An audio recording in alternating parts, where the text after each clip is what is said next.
నమస్కారం. ఎస్ఎన్ఎస్కి స్వాగతం. సులూరుపేట పట్టణంలో ట్రాఫిక్ నిబంధనలు పాటించిన వాహనదారులపై కఠిన చర్యలు తీసుకోవడం జరుగుతుందని సులూరుపేట ఎస్ఐ కోట రహీంరెడ్డి హెచ్చరించారు. సులూరుపేట పోలీస్ స్టేషన్ నందు మంగళవారం ఉదయం శ్రీ సిటీ కంపెనీ బస్సు డ్రైవర్లు మరియు ఆటో డ్రైవర్లతో ఆయన సమీక్షా సమావేశం నిర్వహించారు. డ్రైవర్లను ఉద్దేశించి ఎస్ఐ కోట రహీంరెడ్డి మాట్లాడుతూ, శ్రీ సిటీ కంపెనీ బస్సు డ్రైవర్లు ఎక్కడ పెడితే అక్కడ ఆపి ఉద్యోగస్తులను ఎక్కించుకుంటూ మీరు ట్రాఫిక్ అంతరాయం కలిగించరాదన్నారు. అదేవిధంగా మీకు నిర్దేశించిన పార్కింగ్ ప్రదేశాల్లోనే ఆపి ఎక్కించుకోవాలని వారికి సూచించారు. అదేవిధంగా మిగతా వాహనదారులు కూడా రోడ్డు మీద వాహనాలు పెడితే కఠిన చర్యలు తప్పవని ఆయన హెచ్చరించారు. ట్రాఫిక్ నిబంధనలు పాటించాలని డ్రైవర్లకు సూచించారు. ప్రధాన సమస్య అయినటువంటి ఈ ట్రాఫిక్ రిలేటెడ్ బస్సెస్ మన శ్రీ సిటీ నుంచి ఈ మన సులూరుపేటకు వచ్చి సులూరుపేటలో ఉన్నటువంటి శ్రీ సిటీ ఎంప్లాయీస్ని ఇక్కడ పిక్ చేసుకొని వాళ్ళు ప్రతిరోజు వెళ్తూ ఉంటారు.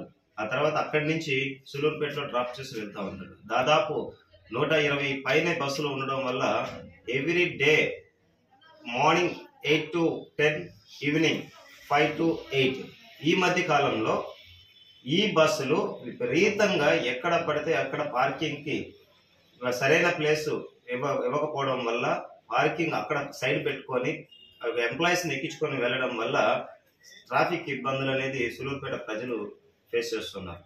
దీనికి ఫుల్ స్టాప్ పెట్టే విధంగా ఈరోజు ఈ బస్సు డ్రైవర్ల అందరితో మీటింగ్ ఏర్పాటు చేయడం జరిగినది. ఆ యొక్క దాదాపు 90 మంది బస్సు డ్రైవర్లు ఈరోజు అటెండ్ అయ్యారు. దాంట్లో భాగంగా వాళ్ళు చెప్పింది ఏంటంటే, వాళ్లకు గతంలో ఉన్నటువంటి 5-6 పాయింట్లు ఉన్నటువంటి మొత్తం క్యాన్సిల్ చేసి కేవలం ఒక్కొక్క ట్రాన్స్పోర్ట్ వాళ్ళకు 2 పాయింట్లు మాత్రమే మనం ఇవ్వడం జరిగింది. ఆ 2 పాయింట్ల వద్ద వాళ్ళు ఎంప్లాయీస్ని ఎక్కించుకోవడం, అలాగే ఆ 2 పాయింట్ల వద్దే వాళ్ళు డ్రాప్ చేసి వెళ్ళిపోతారు.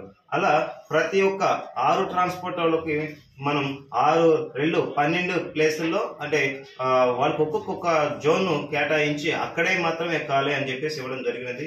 దీనికి విరుద్ధంగా ఎవరైనా చేసినట్లయితే వాళ్ళపై డ్రైవింగ్ లైసెన్స్ వాళ్లకు రద్దు చేస్తామని చెప్పి కూడా చెప్పన్నాం.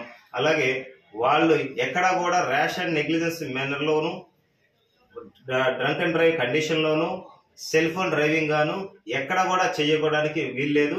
ఒకవేళ చేసినట్లయితే అలా ఉద్యోగం కూడా తీయించే దానికోసం వెనకాడేది లేదని చెప్పేసి గట్టిగా వార్నింగ్ ఇవ్వడం జరిగినది. ఇందులో భాగంగా ఆ యొక్క స్టాఫ్ మొత్తం డ్రైవర్లందరూ వాళ్ళ యొక్క డీటెయిల్స్, వాళ్ళ ఫోన్ నంబరు, వాళ్ళకి సంబంధించినటువంటి డ్రైవింగ్ లైసెన్స్ డేటా అంతా మాకు సబ్మిట్ చేసి వెళ్ళున్నారు. మరి ఒక్కసారి చెప్తున్నాం ఏమనగా, ఎక్కడ కూడా రోడ్డు పక్కన ఇష్టం వచ్చిన చోట పెట్టుకొని అక్కడ ఈ టిఫిన్ చేయడము, లేకపోతే వగైరా వాళ్ళ కోసం ఎదురు చూడడము, రోడ్డుకి ఎదురుగా రోడ్డు మీద పెట్టుకొని ఇలాంటి పనులు చేయొద్దు అని చెప్పేసి ప్రజలను కూడా నేను వేడుకుంటున్నాను. కేవలం బస్సు వాళ్ళే కాదు, స్కూల్ బస్సే కాదు, మన సులూరుపేట పట్టణ ప్రజలు కానీ, ఆటో వాళ్ళు కానీ, వాళ్ళకున్నటువంటి 2 వీలర్స్ కూడా ప్రాపర్గా షాపులు ఎదురు పెట్టుకోండి. షాప్ ఎదురు లోపలికి పెట్టుకోండి. రోడ్డు మీదకి వచ్చేలా కాకుండా ఉన్నటువంటిది సైడ్ పెట్టుకుంటే ఎంత దూరం పెట్టుకోవచ్చు, కానీ రోడ్డు మీదకి వచ్చే విధంగా పెడుతూ ఉన్నారు. దయచేసి మీ అందరినీ నేను వేడుకునేది ఒకటే, ఇది ఎవరో చెప్తే భయంతోనే చేసేది కాకుండా ఇది మన సులూరుపేట, మన ప్రాంతం, మన పట్టణం. మన పట్టణానికి ఎంతో మంది బయట నుంచి డెలిగేట్స్ వస్తూ ఉంటారు, విఐపీలు వస్తూ ఉంటారు. వాళ్ళు ఇక్కడికి వచ్చి సులూరుపేట ఏంటి ఇంత బ్యాడ్గా ఉంది అనేది మనకు ఆ నిందలు వేయకోకుండా వాళ్ళు చాలా బాగుంది, ఇక్కడ ప్రజలు చాలా మెచ్యూర్గా ఉన్నారు, ట్రాఫిక్ వాళ్ళందరికీ వాళ్ళే రెగ్యులేట్ చేసుకుంటున్నారు, ఎవరి సపోర్ట్ ఎవరి భయం లేకుండానే అందరు ఇక్కడ మెచ్యూర్గా ఉన్నారు అనేటువంటి భావన ఇది కేవలం మన జిల్లాలోనే కాదు, రాష్ట్రంలోనే కాదు, దేశం నలుమూలల నుంచి వచ్చినటువంటి వారు ఇక్కడ స్టే చేస్తూ ఉంటారు.